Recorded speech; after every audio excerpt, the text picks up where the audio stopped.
için tabii çok özel bir durum. Sokak hayvanları bizim için çok kıymetli. İyi bakıma muhtaç. Biz hatırlarsanız bir 6 ay önce 2 protokol yaptık. Protokolün bir tanesinde burada bakın veterinerlerimiz var. Yıllardır bu alanda uzman kardeşlerimiz var. Kendi içinde kendi işimizi çözmeye çalışıyoruz ama bazen öyle büyük ameliyat ihtiyacı oluyor ki o zaman akademik destek gerekiyor. Akademik destekte de biz hemen Celal Başkan gitti. Hatay'daki veteriner fakültesiyle dekanımızla bir protokol yapıldı. Her can bize emanet. Kedisi, köpeği, çiçeği, böceği, arısı, kelebeği bize emanet. Şehril emin olarak da bütün gücümüzle sokak hayvanlarının yanındayız, yakınındayız.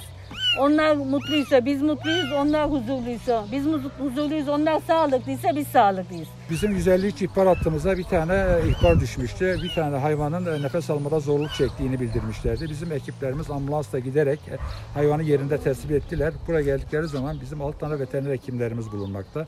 6 tane veteriner teknikerimiz bulunmakta.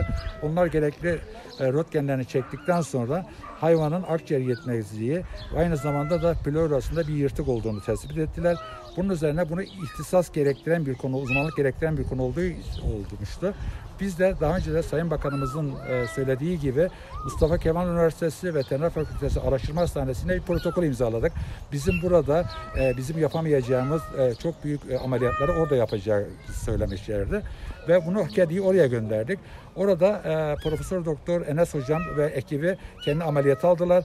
Hayvanın tekrar florasını ve diyaframalarını, gerekli tedavi ve dikimlerini yaptılar. Hayvanın genel durumu şimdi iyi. Gerekli bakımları ve tedavisi bittikten sonra da bunu sahiplendireceğiz kendisini. Güzel bir yuva arıyoruz. İnşallah en kısa zamanda sağlığına kavuştuktan sonra da kendilerini sahiplendirmeye devam edeceğiz.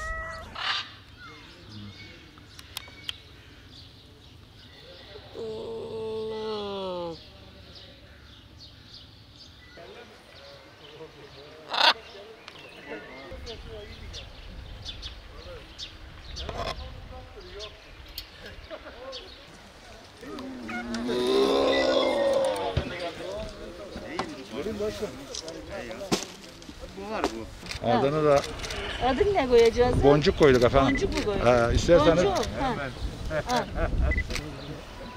Seveceğim. Tamam. Seveceğim. Tamam. Lama yavrum efendim. Oy bu da çok tatlı. Gözlere baksana. Bu da çok tatlı. Çok güzelsiniz siz. Çok güzelsiniz. Doğada büyük bir ekosistem var ve doğada büyük bir sevgi var.